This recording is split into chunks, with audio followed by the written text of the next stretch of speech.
Hey folks, remember that big massive Sony hack that happened last year where we learned about all sorts of upcoming Sony movies in the pipeline and terrible dialogues between executives about actors and even the president? Well, Wikileaks is at it again as they've released over 276,000 new bits of information, including a licensing agreement between Sony Pictures and Marvel Entertainment that has caused a bit of controversy.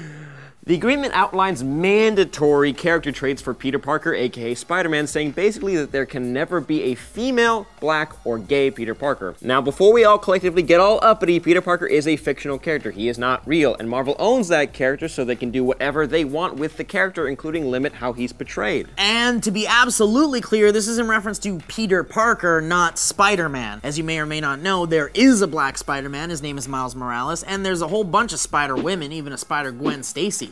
But there has yet to be a gay Spider-Person, although it can be argued that Miles Morales in the future might be gay. But that's just due to little things in the comics. So we're like, shh, shh.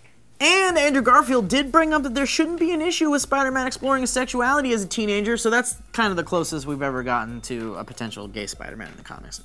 What about forbidden traits for Spider-Man? Not specifically Parker, according to the leaked documents. Those include does not torture, does not kill unless in defense of self or others, does not use foul language beyond PG-13, does not smoke tobacco, does not sell/distribute illegal drugs, does not abuse alcohol, does not have sex before the age of 16, and does not have sex with anyone below the age of 16. Not a homosexual unless Marvel has portrayed that alter ego as homosexual.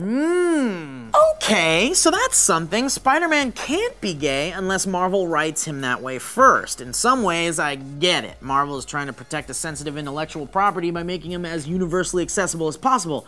But in other ways, it's not very progressive. So what if Spider-Man's gay? Does that make him less cool or less of a hero? No, it doesn't change anything other than his romantic connection to Mary Jane and Gwen Stacy. But that's my opinion. Others may find that repulsive and discontinue their interest in Spider-Man, and in my opinion, good riddance to you. But in Marvel's opinion, that's a lot of money potentially being lost. And from a moral standpoint, that's completely wrong. Yeah. But this is the world we live in, one where tolerance of certain people's lifestyles is less than satisfactory, even in a make-believe comic book, not real fantasy fake world. The list of traits for Peter Parker include all sorts of specific and super nerdy things like the black costume is a symbiote and is not designed by him, and his parents become absent from his life during his childhood. It's specific and at times questionable, but this is a $1 corporation here, keeping one of their babies safe. Is it gross? Sort of. Unnecessary? Sort of.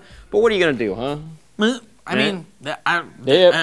there it is. The whole document's online, and if you want to see it for yourself, Google is your friend. So what are your thoughts on all this hullabaloo? Is it worth getting all angry about, or is it just evil conglomerate corporations being evil conglomerate corporations?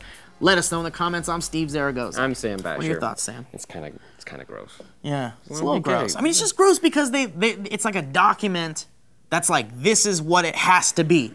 No, why don't you just make them whatever you want? I mean, I get that they don't want Sony to be the ones to make Spider-Man gay.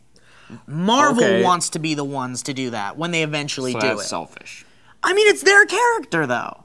They can do what they want with it. I don't know, it's kind of questionable. Ma, you got any thoughts on this? I need to blow my nose. She needs to blow her nose. Okay. This is SourceFed!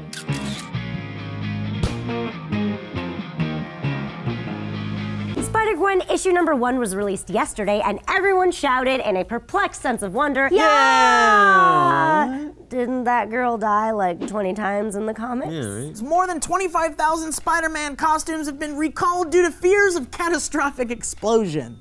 What do you think that means? Well...